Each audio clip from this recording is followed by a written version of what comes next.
Presentation today. All right, good morning, everybody. I am Becky Haushold, and I'm from Midwest Manufacturers Association. We're the central office for AMFA, or AMFA, CMMA, Tri-State Manufacturers, and the new Red River Manufacturers Association. So we have two presenters today with us from DAYTA Marketing, and DAYTA Marketing is a fractional marketing service, and I'm sure we're going to learn a little bit more about what that is. First, we have Laura Krueger, and Laura is the Chief Operating Officer, and she leads the operation team. She's also involved with the Public Safety Foundation, the Women's Fund, and sits on the WCOSA Board of Directors and the chairs the WCOSA Marketing Committee. We also have with us presenting today is Erin Perry, and she's the Chief Strategy Officer at DAYTA Marketing. So welcome to you both. Thank you. Thrilled to be here. I saw a lot of familiar avatars so far, so welcome everyone. And I think with that, Laura, you can go ahead and get us kicked off. Sure, we'll go ahead and jump right in. So in a nutshell, account-based marketing, which is really what we're going to focus on today, it treats sales and marketing kind of like a flip side of the same coin. It focuses on the account level, and it recognizes value more in long-term over short-term wins. It's looking at the entire lifetime of an account and value placed on that. So instead of pushing out mass advertising to like the largest possible denominator, it's focusing more of your resources on a select handful of key accounts that are going to move the needle for your business. And then after that, it's just a matter of stocking them until you figure out how to land the deal. Can you hear me okay? It seems like audio might be an issue. Yeah, can everyone hear all right? Okay. I can hear fine.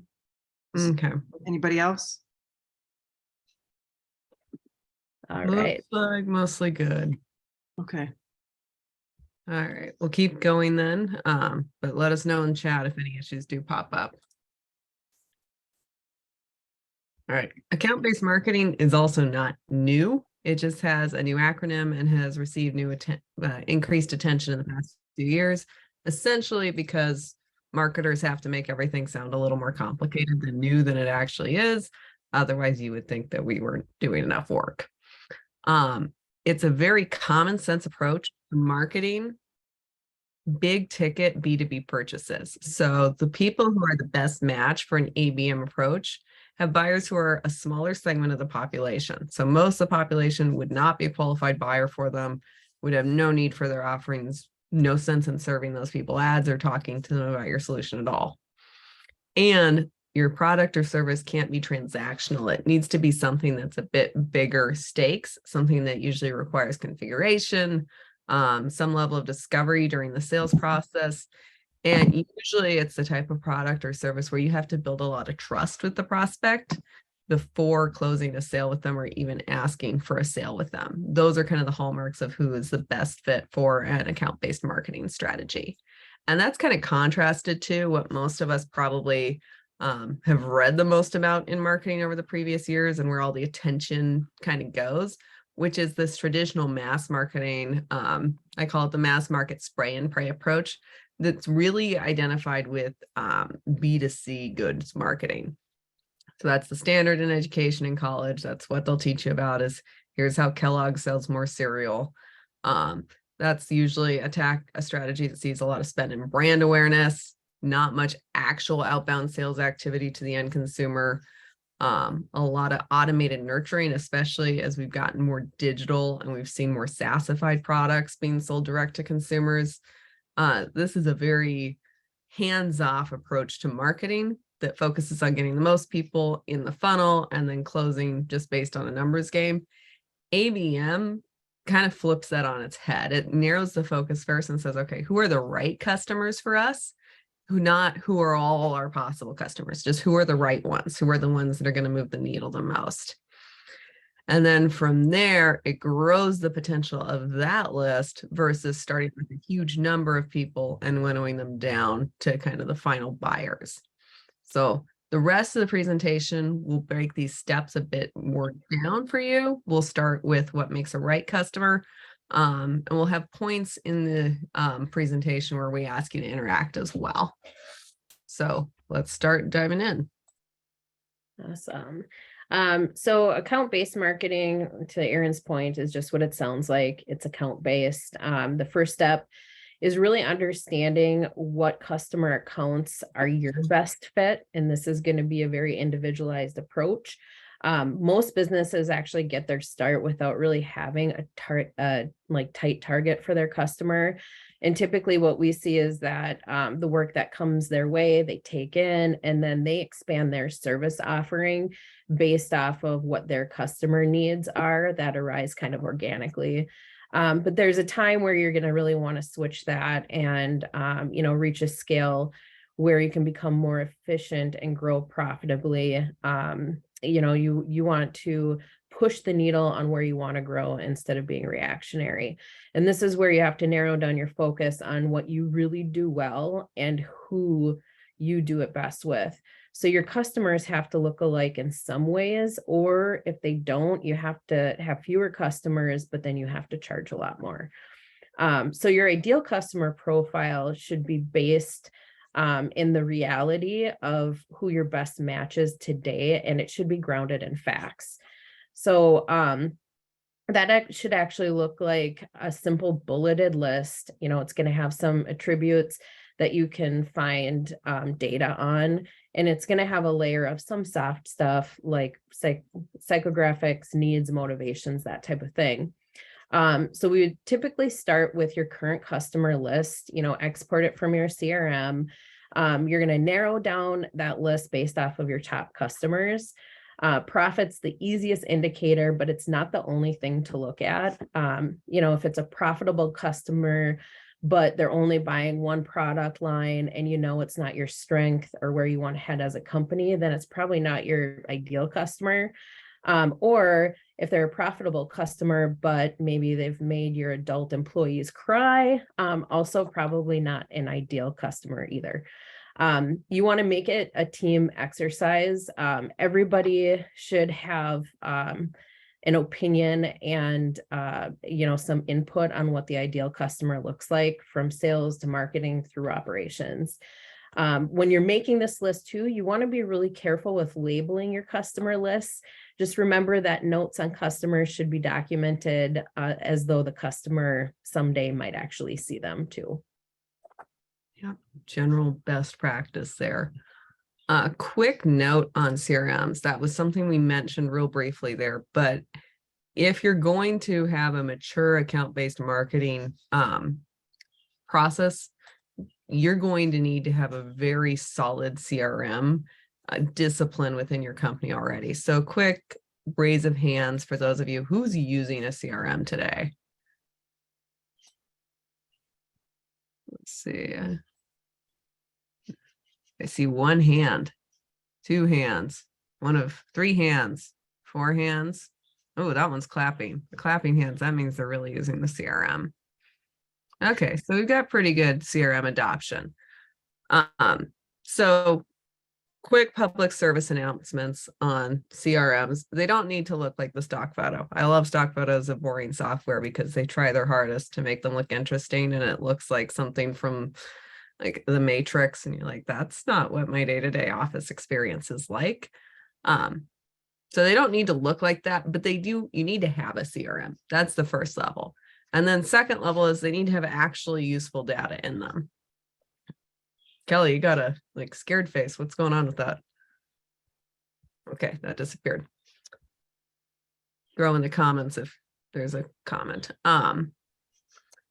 So they need to have useful data in them, and that's going to vary by your organization. So ideally your CRM is integrating with some other options like your ERP system or your accounting system, or in our case, it integrates with both our accounting and our project management software. What we're seeing on the marketplace now, especially in manufacturing, is that software suites like Odoo are coming more and more popular for even smaller scale businesses. Used to be a very large scale business, on-premises ERP type world. now we're at the point where even the smallest organizations should be on a CRM, and ideally more digital throughout all of their processes. But in terms of the data you collect, you want to go a step beyond. Here's the name of the customer and here's the name of the employees there. You want to at least include basic demographic information, basic financial data. How big is the company? What's the head count? Ideally, your CRM is something you can expand to document the activity you've seen with each account as quantitatively as you can.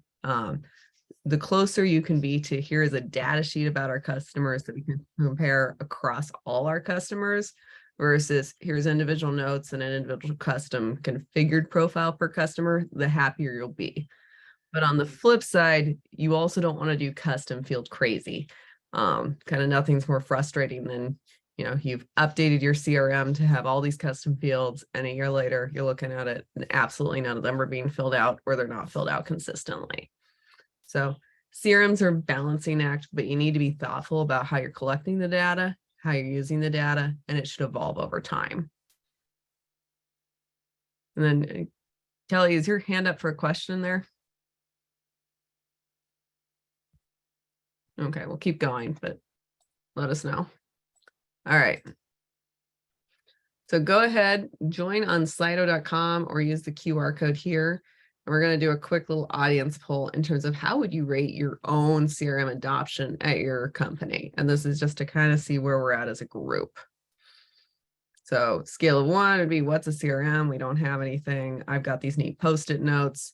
5 would be like, we are Salesforce experts. Our friends ask us for help.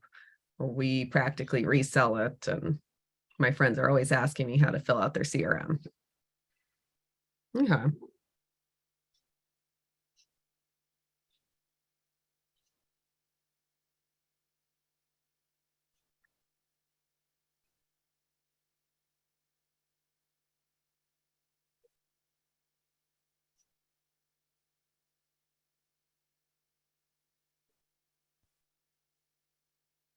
Okay, a few more participants here. Ooh, we got, okay, at least one person's a Salesforce genius. If we'd asked the same question, I think, in 2019, it would have been skewed the exact opposite way. This is one arena we've seen a lot of growth in, especially for smaller businesses.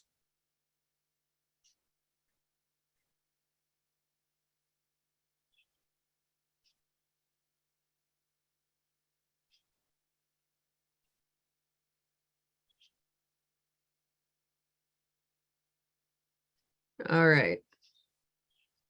So we're pretty even across the board. We've got a few people, the minority of people feeling like they're experts, and then we're kind of balanced across the rest, but we're at the point where most people are in a CRM and then are optimizing their uses of it. So this means you should be able to export a list that is some level of useful for you as you're starting to shape your ideal customer profile. So you've taken your ideal customer, or you've taken your customer list from your CRM, you've shortened it a bit, you've cut out the people that made your team cry, you've cut out the people that never pay their bills on time, you've cut out those that you maybe can't serve as well. That's another thing to consider, is kind of product market fit.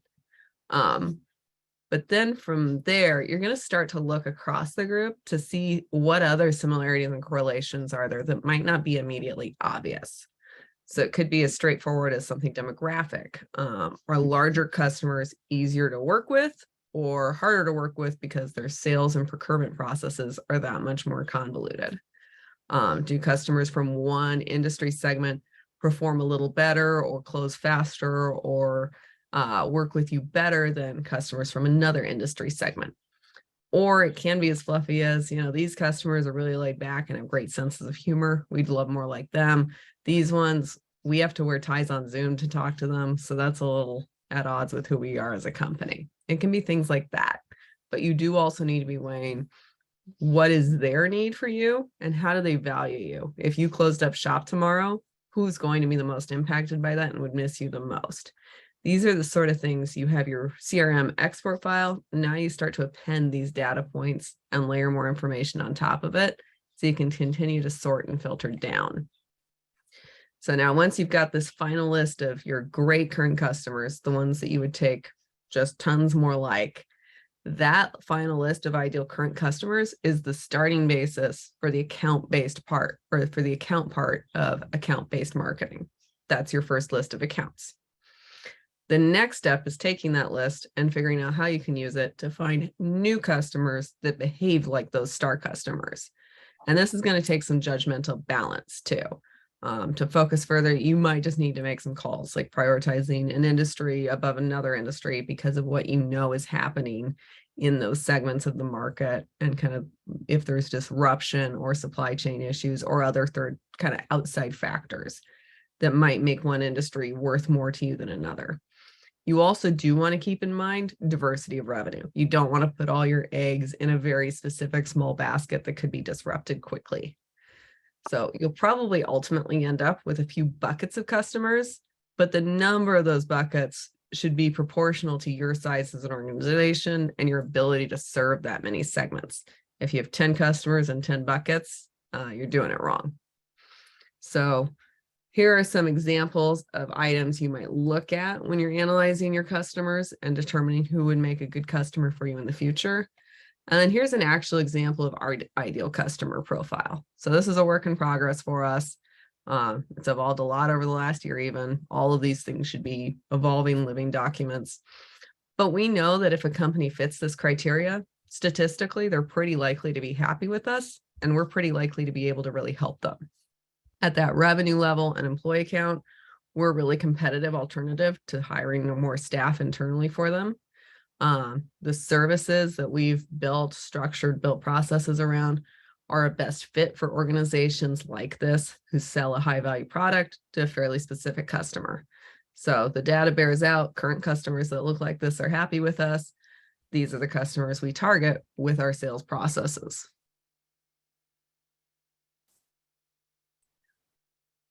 So quick group exercise here. This one will produce a word cloud for us, but let's go ahead and shoot out some definitions that you would look for in your ideal customer. So same thing, join us on Slido, and then there will be a prompt. Go ahead and throw out kind of what traits do you look for in your customers today?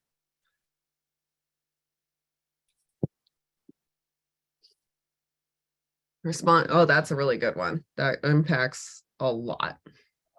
Yep, that's a common one, especially among big ticket items.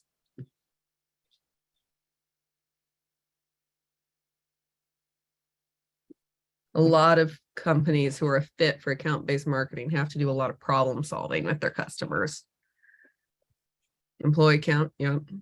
Collaborative, that ties into that partnership and pro improvement.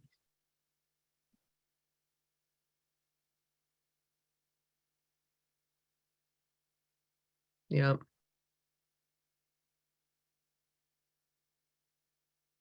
In pain. And yep, that's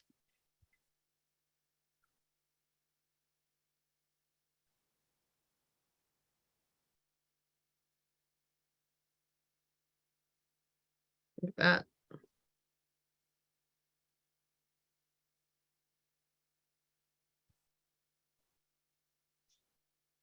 All right. We'll dive into this a little bit more on the following slides, but one thing you'll notice is that most of these are really things that are hard to quantify or measure. So that's something to think about too, is are there things that you can get to from these traits that might be easier to measure? Are there indicators of a partnership mentality that you can actually quantify at a company level versus using a smiley face, Jen?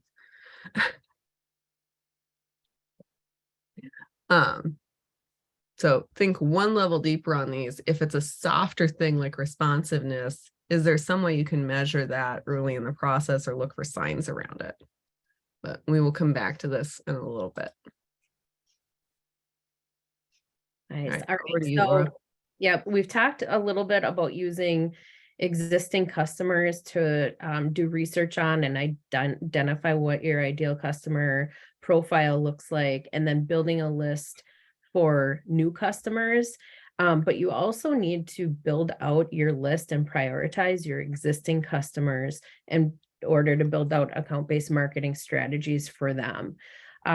So, you're going to have your guide of ideal customers that are going to help you focus where your inside sales need to go and your customer service efforts. And for each of them, you should have a plan on how to grow those accounts and what a realistic growth goal would be for them. And pairing that together with your, new revenue goals and considering attrition in that is going to give you a good balance of what your overall goal should be on both existing customer growth and on new logos. Then from there, you can set specific goals that are going to trickle down from those revenue growth goals for all sides of the business. So what we typically see is that, when it comes to account-based marketing, it's common, sales is familiar with it, and they're doing it for new customers, but it's kind of forgotten with existing customers. And especially that marketing and sales can help grow existing accounts. We typically see, all right, well, you grew your accounts this much by this much revenue last year. We expect you to do that again this year. And then they leave it up to an account manager to figure out how. Really, they should all be talking together and understanding, what sales is hearing out in the wild for similar customers, and working together and using marketing materials for existing accounts as well to help those growth goals. And we see that significantly impact what they're able to achieve on existing accounts. Yeah. So the key is remembering that account-based marketing is not just the new customers. It's your existing customers and having growth plans there as well. But, we are going to need to find new prospects and new customers. How do we do that? So actually creating that list of target new accounts can and should be arrived at in more than one way. And I've kind of broken down a few ways on screen here. We'll especially dive a little bit more into the research-based side in the next few slides here. First way to find new prospect customers that might look like your current ideal customers is friend of friends connections. And in general, these are going to be clients that come from this type of source are going to be the clients that close faster, that are easier to attract to your sales process because of the high value of the transaction and the trust it takes to make that kind of purchase for accounts that fit account-based marketing. Having that personal relationship jump kicked by an actual personal connection, that's just always going to put you in slightly more of a winning seat than if you're reaching them cold. So this can look like formalized referral relationships with organizations that are connected to companies within your ideal customer profile. So this could be, let's say, a trade organization. Your customers are part of this trade organization. You partner with that trade organization to gain exposure to them, to provide education to prospective customers, and potentially to receive access to their lists or to their events. And what we see here is that you really want to prioritize quality of referral relationship over the quantity of relationships. You could be in 20 different associations, or you could be in 5 different associations and probably see the same amount of activity in either circumstance, depending on the fit of the association, how they're willing to work with you. So this is one where it's really worth testing a few out and devoting time to them, but not getting greedy and jumping into 500 things at once here. You very much want to have a process for identifying potential referrals and for asking for referrals within your current customer base. So I have this conversation all the time with business owners, which is, where do your top leads come from? Oh, they come from referrals. Okay. Do you have a formal referral process? No. Gosh, we should do that, shouldn't we? Yes. Yes, you should do that. This is the number one source of new great clients for you. Most happy customers are happy to introduce you to others, but it's not top of mind for them because they're business owners and they're busy. It's your job to make the ask easy and simple and streamlined for them, and then to have a process to make sure you actually do it. And this is about the lowest hanging fruit you could possibly pick. Where there isn't a formal referral relationship, or it isn't a client and you can't kind of build that process around it, like let's say with your employee base, don't forget that meaningful thank yous or an incentive program around referrals is still a way that you can let people know that you'd like those, basically. So have an employee referral program, make sure people are aware of it. And in the case of kind of random referrals from your network, have a way to thank them, have a process in place for that. So that is the friend of friends segment of finding new people to add to your list. That's going to be the most effective, but also the lowest scalability. In terms of highest scalability, in terms of how can you add the most people to your list at once, that's going to be research-based, where that's you go out and you source a list using something like ZoomInfo or LinkedIn Sales Navigator, which I'll show you on the next few slides here. You go into their searches, you use their criteria and filters to match your ICP as closely as you can, and you get a list of businesses that you believe would be qualified. You're able to export that list in from some format, and then you're able to overlay other data. Like one way you could do it is you could join a trade organization, get their member list, but also do your own research through ZoomInfo to generate a list, and then see how the two overlay against each other to see what the overlap is, and potentially gauge how well does this association actually fit the customers I'm looking for. And with this approach, there's not a single source of business data out there that's perfect. You'll always want to do some validating and some additional research on top of any lists you might buy or generate. And finally, there's marketing. So ABM is a more sales-first approach to lead generation in a lot of ways, but it's still reliant on the feedback that marketing analytics can provide. So I feel like news and media over the past few years has kind of given this impression that marketers of any level at any company can actually track the full journey of a sale, from the first ad you saw to the second ad you clicked on to the web pages you individually looked at to the close. And that kind of consumer level tracking is not physically possible today and getting harder with each passing year. Doesn't exist.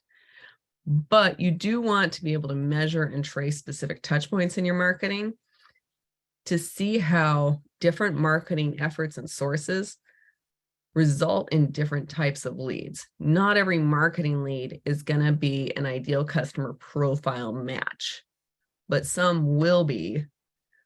Understanding enough of how they came in and how they first heard of you is really important here to be able to narrow your marketing to attract more of that type and less of the other type. An example here might be that you get a ton of ads or a ton of leads from your search engine marketing, but that ultimately most of those leads are consumers looking for a solution. And maybe you only do distributor sales. You're not looking to sell one item, you're looking to sell 500. In that case, by the numbers, it looks like Google Ads is getting you fantastic lead numbers, but in actuality, in business impact and in terms of adding to your prospect list, it's not contributing, and you should probably turn that tactic off in favor of something else. And we'll talk a little bit more about marketing measurement a little later in the presentation. But it's an important note that marketing can help you source prospects, but it can also help you filter prospects effectively. All right.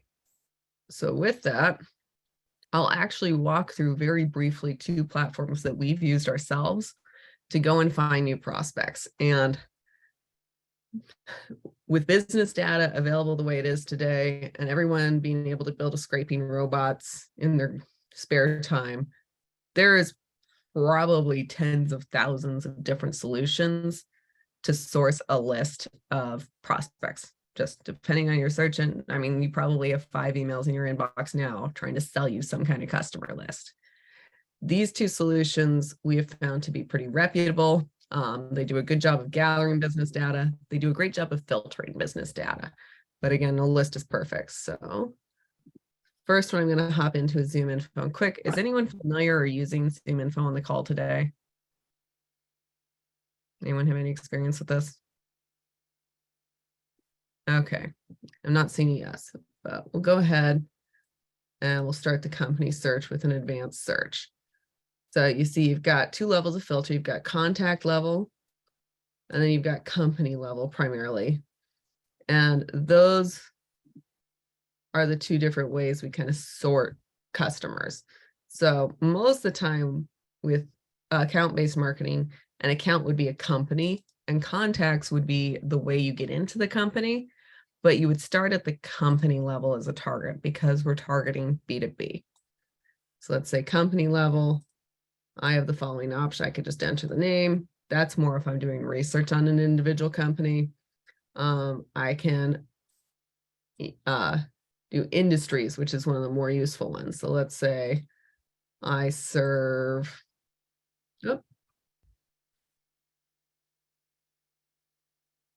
Does it have manufacturing? It does have it. Yep. Ah, okay. Yeah, is there any specific filtering you'd like me to test out here? Because I can definitely do that. Manufacturing is the key one for us. Manufacturing, and then Wow. Any of them, yeah, that's great. you can Okay. narrow it down. What I found is like food and beverage manufacturing, for instance, is not a great category because it tends to be your mom and pop bake stores too. So you'll kind of learn what works. And those are fine for us. It's by state would be the other thing, is if it'll narrow it down by state, that would be the other key. Oh, absolutely. Yeah, okay. North So, Dakota. North Dakota, yeah. Yeah. North Dakota manufacturers, we're down to 1,200. Okay. One of the more common filters we do is financial. So let's say max 50 million. And maybe a minimum of, Doesn't take many off. but now we know there's a lot under that 10 million. Yeah, and actually that doesn't matter to us because we're small to medium size, but that helps a lot.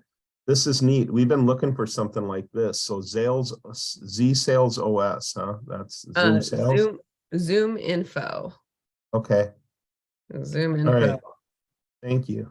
This is helpful. And then one thing that's cool is you can actually search by the technology they're using too. So we work with a map provider, essentially a GIS company that's Esri based. We're able to filter by who's using Esri. So just right there in North Dakota, in these industries, revenue up to 50 million using mapping GIS, we have 109 companies. Then we're able to export those to Excel, or they have some additional options. We're also able to dive into the contact levels of the people there. And that's where we're able to get real fun. Let's say we only want to talk to C-level. And then let's say we want to make sure that we can call them on their mobile phone. Now you have 42 C-level contacts that work at companies within those requirements whose cell phones are available on here. And again, it's never 100% perfect, but it's pretty good is what we found over the years with this. How current is it? Is it like right up to date, or is it, you know? They're always doing scanning, but then the accuracy scoring is where they're kind of telling you their confidence in it. So that would degrade over time. Sure. This is good. Yeah, so this is a tool we're using pretty much every day for our account-based marketing purposes. We use it for list building, and then we export the lists and append additional info to them. So another platform you can use is LinkedIn Navigator, which most of you, someone's probably tried to sell you LinkedIn Navigator at some point. But same deal where I can start to search. Let's see, industry, manufacturing, North Dakota. All right, 1.5K results. Now let's say,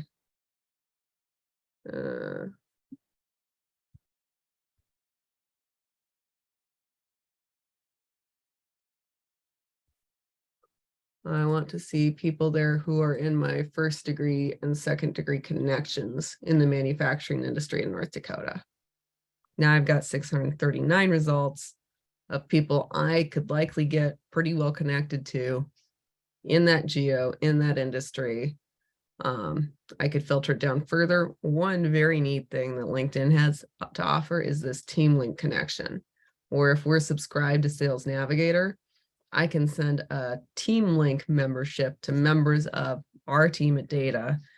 And it doesn't give them a paid seat in Sales Navigator, but it gives me access to search their connections in this filtering system. So that's a neat option. You can also go ahead and upload account lists. So I could layer over lists from ZoomInfo into this search and start to do some really neat things in terms of figuring out, okay, maybe I made a list here. How do I maybe gain inroads there? Do I have LinkedIn connections that could help fuel that? So again, there's hundreds of tools out there. These are two that we found to be really, really solid. Happy to talk to anyone about those after this as well. All right. So now that you've got your list. And Erin loves nerding out about the lists, but it is very fun. It's like gold. And I know that a lot of us who worked, in sales for a long time too, when you see that you can get mobile phone numbers, you're like, oh my gosh, this is fantastic. So we're at the point now where, you've done your research, you have a list, and hopefully this list at this point is a workable list that your sales and marketing teams can really collaborate around. Before we get to what the approach is going to look like for your account-based marketing, you really want to take that list and consider where it falls in priority.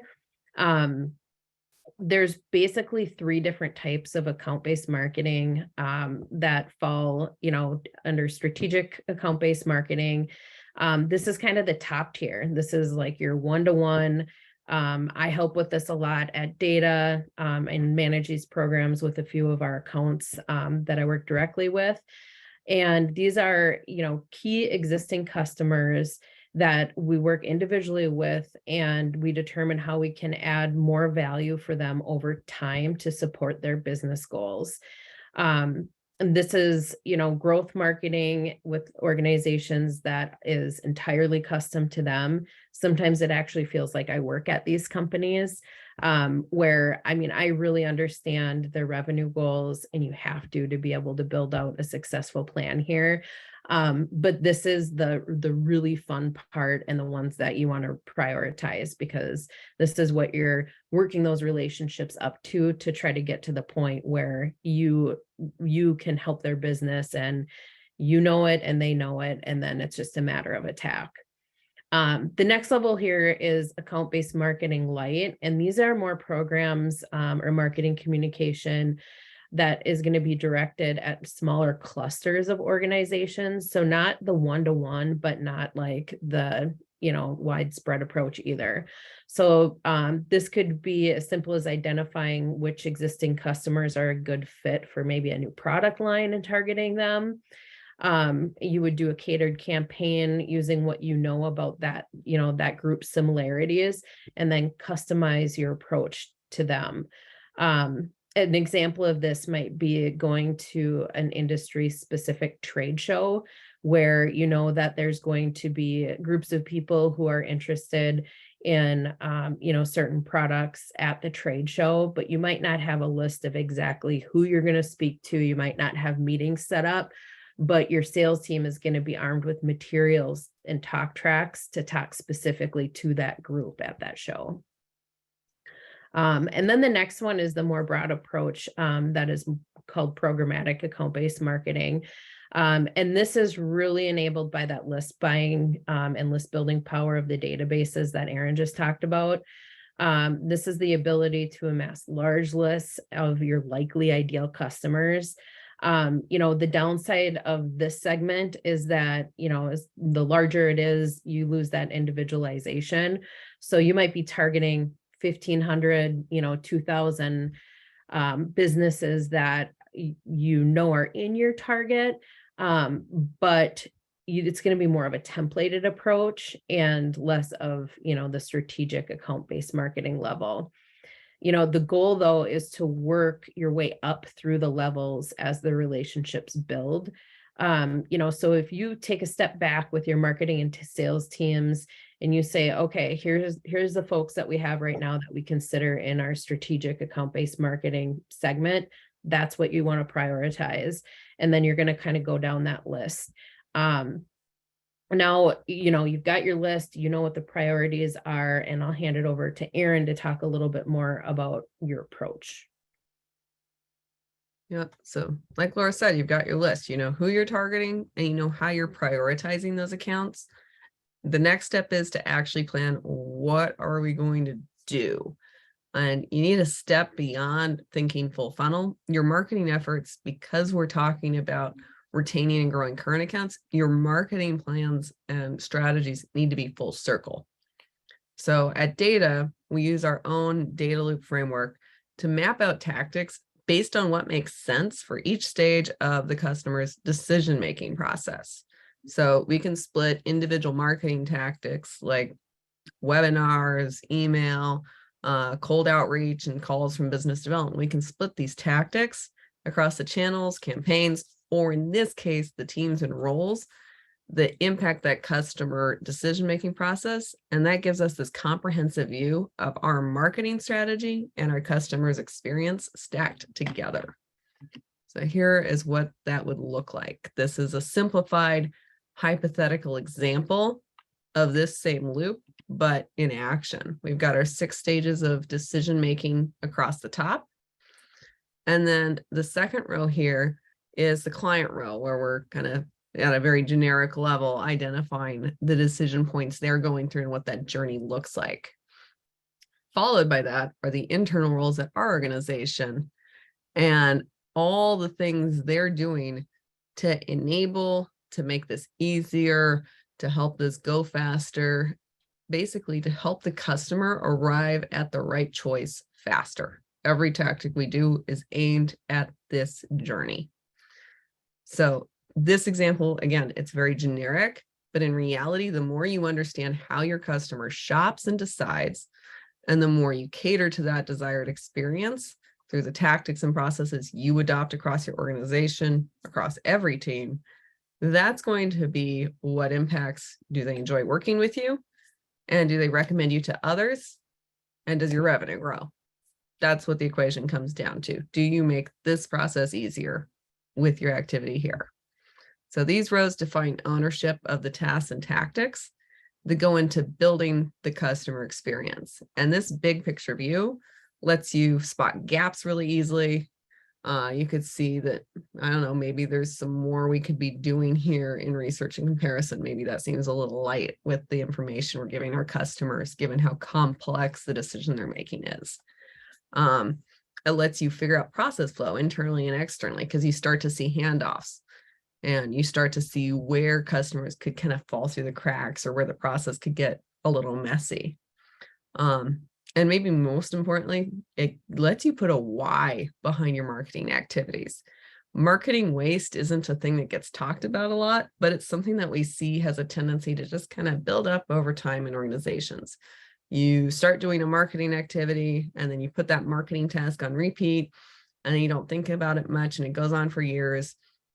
An exercise like this lets you spot where maybe there's something you're doing that doesn't align directly with adding value to that customer. That activity is marketing waste, and we should try to be as slim on that as possible. Laura? Yeah, so I will talk about what not to do. So the biggest mistake that we see is when folks get excited in their different roles and they want to run down a path, but they're working in silos. What that typically does is it's a main cause for marketing waste. And to Erin's point, you start things, and then if you're not going through the right cycles and you're not working together as a team, you're going to end up forgetting about things, wasting money and wasting efforts. So we've talked a lot about how sales and marketing need to work together. And I will always add in the operations piece too, because we're really looking, to make sure that everybody's on the same page. But, you've got to work together to build your customer data and identify that ideal customer profile. You've got to work together to research your accounts and really build the list that we talked about. You're going to prioritize the list all together on those different buckets so everybody's on the same page. And then you're going to get into planning your approach that Erin talked about. I help the team plan approaches like this all the time. I still map it out every time with the loop. I still identify gaps, through doing this. And then I always use it later to circle back and kind of evaluate what is working and what isn't in those steps. And that working together to execute what your approach is, but also evaluating results is the main thing that I see that gets skipped. You feel like you've got a good plan, everybody's working in the right direction. Maybe you're getting a couple, good leads coming in, or you're closing deals and everybody's like, all right, great, it's working. But there's always room for improvement. I've never seen a plan like this be a set it and forget it. So evaluation is critical, and it has to be done with the entire team. So Erin talked before about kind of the approach, and I'll move into, how do you measure the success of your strategy? So, you've gone through, you've got your list, you've executed some things, now you're going to evaluate, but how do I tell if it's actually working? So typically it's done by looking at that overall growth, but there's other inputs and metrics that can kind of give you some more insight into what you need to build goals around and what's being successful. So it's helpful to put these in context of the loop, like I talked about, so you can still see the big picture of how the goals work together, but also just a step-by-step on what's working, what isn't. So when you think about your results, you want to differentiate between the inputs that Erin talked about and the results. So the inputs are what you're going to do, the action you're going to take, the effort your teams are going to put in.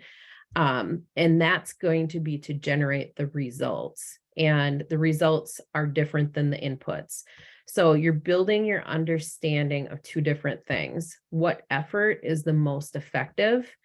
And what indicators do you have for the revenue growth? And then how far back can you actually track those on the customer's journey? So if you can put that together and actually have a map to go through each step, you'll be able to identify areas that you need to tweak, what's working, what isn't, and you'll be able to build those really concrete goals around each of the metrics, so your teams actually know if they're being successful or not. This is what's going to help you optimize and make sure that you're not wasting money. And I can talk through a couple examples too. I know we're running a little bit out of time, so I'll make these brief, but I'll talk through Spectrum Aeromed. This is a manufacturing business that I work directly with. They're in the air medical space. And they had a new product launch, and account-based marketing was a pretty significant part of their go-to-market. So their strategy had to cover both sales and operations. So engineering could be working ahead of sales and then catching up to whatever comes in. And we kind of talked about that before. They really wanted to turn the tables and be, cohesive on what they were going to do to drive the business. The sales and manufacturing teams really started by evaluating their current customers to develop their ideal customer profile. They took into account some of the technicalities of launching a new product. In their case, they require FAA approval, which can be cumbersome. So what it meant for them was really looking at marketing to a specific audience that owned or operated one family of aircraft. That family of aircraft was selected for a number of different reasons. And this is where their marketing, sales, operations came together to select that group. It came down to what STC certifications the engineering team would work on, the type of buyer that they wanted to focus on, the time to close, because they had an urgency need for getting this new product into the market. And then also access to those buyers. This is a worldwide company. They had to make sure that they actually have access, and it's relationship-based sales. So they needed to quickly move to get a more individualized account-based marketing strategy. And at this point, the marketing, has kicked off into a campaign that was geared towards this targeted list. At the same time, the sales team focused their whole trade show plan for the year around that ideal customer profile that they built out and the list. And in this case, operations, sales, and marketing were in sync, but if they weren't, I can tell you that they would have wasted a lot of money. And with a new product launch, time was of the essence for them. So this was a really interesting one to work on with a very individualized approach. As you can see, this wouldn't match anybody else's. And then another example quickly here is a company that I work directly with, Lindar. This is a client that's a little bit in an earlier stage of account-based marketing approach. So they have a ton of different product lines with a variety of different customers. And they really had to focus on prioritizing because they have such a widespread delivery.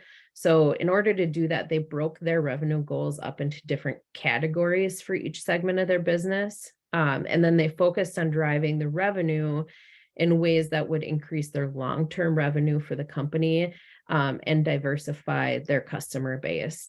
So the goals that fell into their new market expansion were perfect candidates for account-based marketing strategy.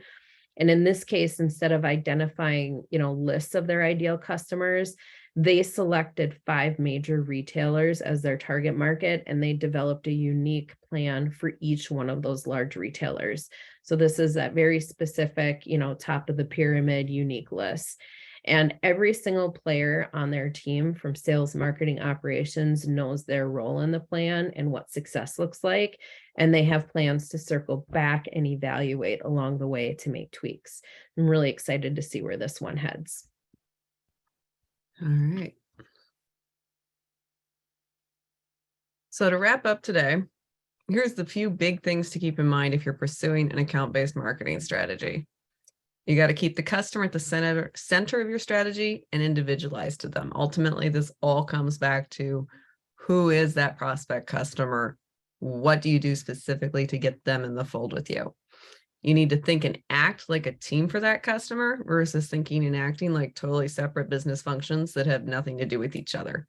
Everything you do affects everything you do. And then finally, try to build processes that are self-improving over time, that evolve to become more efficient because there's inherent feedback loops built into them. This is what's possible when you're acting like a team and communicating around a customer's progress at regular intervals. So there's tons more we could discuss in regards to account-based marketing, but we're out of time today. This wraps up our presentation, and we really hope you found value in it.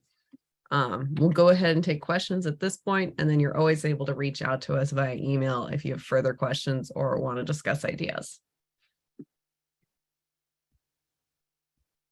Well, I have a question I can start with. You mentioned briefly a CRM for smaller businesses. What was the name of it and what that you would recommend? So this is another one where there's hundreds out there for customer relationship management tools. A few of the ones that tend to be most popular for smaller businesses would be things like Pipedrive, Zoho. HubSpot has an okay free version, but they're going to try to pressure you into the paid version pretty quickly. And then the big gorilla in the room is obviously Salesforce. A Salesforce implementer will tell you that it's perfect for everyone. It really depends on scale. And ultimately what a CRM decision should come down to is what else do you need it to integrate with, in my mind. Okay, excellent. And you also talked about a formal referral process. Yep. Can you describe briefly what that would look like? It can look like a wide variety of things, but essentially you need to have some sort of reoccurring cadence in your company and some sort of role responsible for identifying which customers are ready to be asked for referrals and what that ask should look like. So it does not need to be a software system, although there are software options out there like Podium and Birdeye. Those tend to be a bit more B2C focused. A B2B referral program would probably be more defined in terms of salespeople roles. And then if you're using a project management system or a CRM, it would probably be built into tasks and to-dos that you would schedule out in there. So in this case, it's more about whiteboarding out a process and then adapting your software and your people's roles to make that happen. Okay, anybody else with questions? Has anybody worked with Dynamics 365 as a CRM? I haven't personally, I don't think. I haven't either.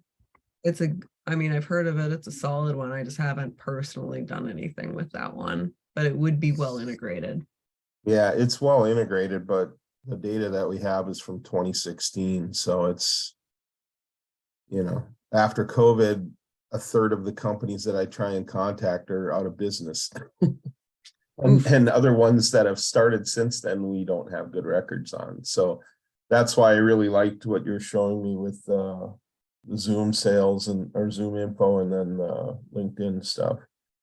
We've Yeah, looked at a couple of other ones that are supposedly based on those, but they don't show, they show like 300 companies in North Dakota, and they don't show like any of the contact information that's current. So we've trialed 3 or 4 different ones and haven't had any good luck with any of them. So we're trying to narrow down to something that could help us with just finding manufacturers. So that's the key.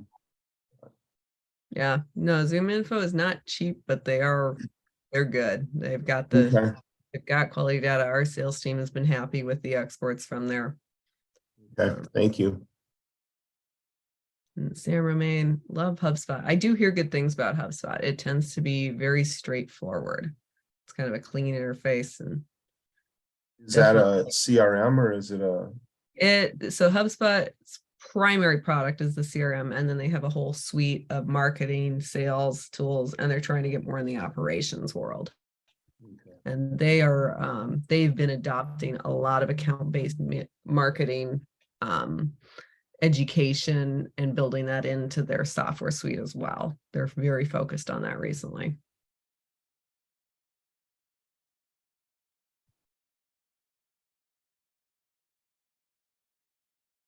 Okay, anybody else? All right. Well, I want to thank Erin and Laura. Thank you so much for being our presenters today. And this recording will be posted on our website as well under the events tab. There's a section for past events. So it will be posted there tomorrow or the next day, and then we'll send out a link for everybody that registered. Awesome. Awesome. Thank you so much for having us. Have a great day, everybody. See you soon. Thank you. Great info, thank you. Thank you.